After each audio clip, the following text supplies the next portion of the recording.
Day 4 in the Netherlands, and to be honest, we thought we had this completely figured out. The plan was dead simple: leave this brilliant little B&B in Naarden, catch a train down south and cruise into Roosendaal.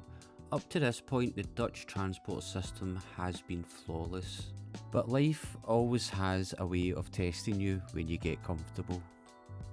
We had a great couple of nights in Naarden. The place is so chilled and we look forward to returning here soon.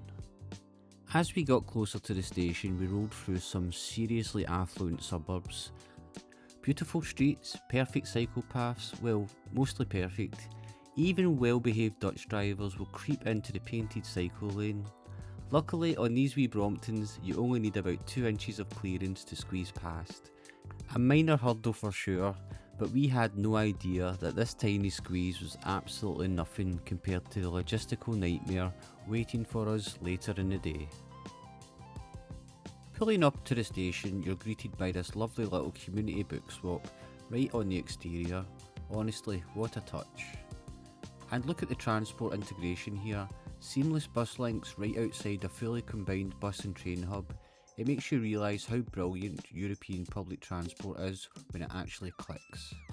Stepping inside the station looks genuinely stunning. Beautifully designed, clean and completely stress-free. You just glide right through the open concourse. It makes you realise how far behind we are back home. Even the inside of the station looks dead modern and clean. It felt completely stress-free.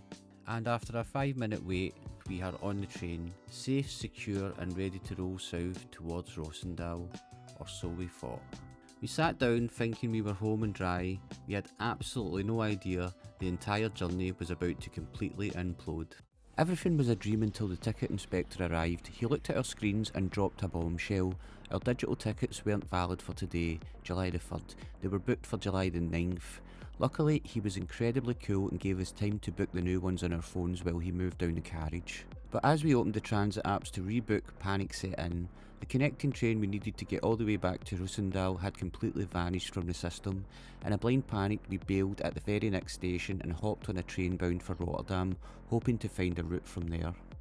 Rotterdam was absolute chaos. A police officer told us a massive power failure had taken down the entire line to Roosendaal and it wouldn't be fixed for days. There was a replacement bus, but then came the killer blow from the officer: you probably won't get on that bus with those bikes. We were now stuck in a queue, staring down a total transit disaster. This is where our secret weapon came in. The police warned us they wouldn't let bikes onto the emergency replacement buses, but technically a folded Brompton inside an IKEA dimper bag counts as standard luggage. It worked. We made it onto the coach, but the route was a total maze. The bus bypassed the broken tracks, dropped us at Dutrecht, the nearest station, where the lines were actually working again. Because of the chaos, there were no staff to help. We had to dive into the luggage hold, hoist our gear out ourselves and sprint blindly through the station. Lugging our bags and Bromptons up the moving escalators, we sprinted down the platform and threw ourselves through the doors of the Roosendaal train with literally seconds to spare. Talk about an adrenaline rush. As the train finally rattled down the remaining tracks, the stress slowly started to melt away. We were actually going to make it. Stepping off the platform at Roosendaal, looking at these cool little bikes leaning against the sign, it hit us. Without our Bromptons and the IKEA dimper bags, we would have been stranded in Rotterdam. The absolute versatility of these small machines completely saved the day. They are the ultimate multimodal transport hack. We roll out of the station to get into Roosendaal. We pass these heavy freight trains that keep this region moving. We headed out of the station and cycled straight onto protected cycle lanes.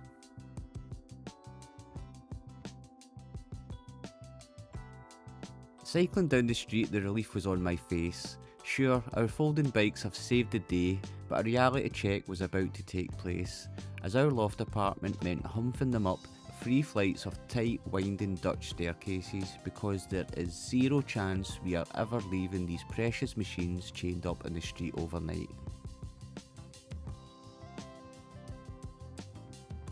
But once you're unpacked in a spot like this, with 5 chilled days ahead of you, it is all worth it. Thanks for riding along through the chaos, and remember, to hit that subscribe button so you don't miss episode 5.